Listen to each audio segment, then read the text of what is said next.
Good morning, folks. Quick ISON update out of Hubble is that all remaining pieces are too small to be seen with it. Not visible in this view, well under 500 feet and below magnitude 25.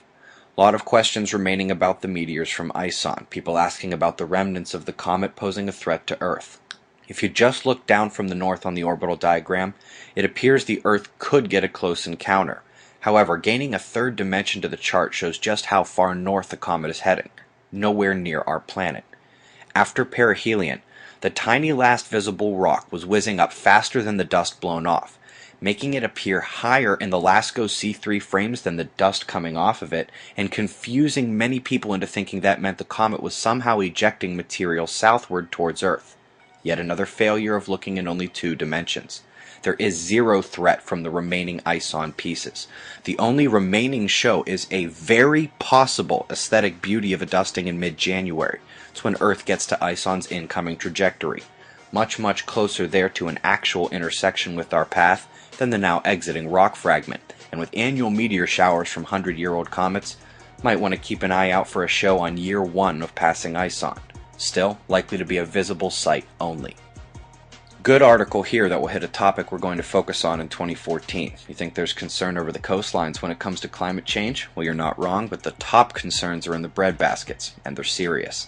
Let's go quick through the wind layers on a flattened Earth. This is surface drive. Up next, we're in the clouds where our weather happens, a nice mix of pressure, surface drive, and the force imparted by the jet stream, which is itself up another layer. Only the strongest pressure cells keep their spin visibility. And last, up top, we have the upper stratosphere, top-line winds well above the commercial airplanes. Brazil got the rainforest thing down, as the satellite images have been showing for a while. This time of year we constantly watch for landslide reports out of vulnerable areas like mines. Extreme weather in southern Australia as a powerful low drew a convergence line up the leading east edge and created the severe weather. Let's rewrap that wind map on a globe and look at Amara and Bruce in the Indian Ocean. Got major storm power there, but currently over the water, which is not the case in Europe, where these lows are packing a punch a bit stronger than they're used to seeing over there. That's one of the things to look for as a first step in the north winter shifts resultant of lack of solar flares. The convergence over the US is so strong they're even showing it on the full globe. US wind map alone truly shows how the air is smashing together, which is where the rain and snow comes down, quite visibly affecting the current water flow in the US according to the USGS. And with the backside draw pulling colder air than I ever want to see, ever. Cosmic rays still rising and now approaching the high end of normal levels. Solar wind showing a minor density spike but immediate drop off as the speed follows it down. Geomagnetics are fairly calm and the sensitive meters are holding alright. Solar flaring is slightly elevated from before. We did take those 2 M flares yesterday from the incoming groups, but which have gone quiet since then.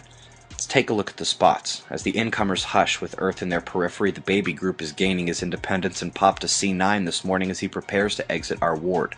The central development, zero magnetic mixing of the umbral cores. As we look to the incomers, you can see the complexity at the backside and reason for the M flares. Will it continue or follow the Earth-facing quiet pattern? Backside coronal holes are more powerful, but we do see some intensity in the incoming groups. Coronal and umbral fields appear open and ready to let the big dog bark. This weekend's evening news are the first chance for a watch score of 8 in the month of December, especially with Mercury now 6 days from conjoining the Sun. Eyes open. No fear, it's 6:45 a.m. Eastern Time, and that's the news. Be safe, everyone.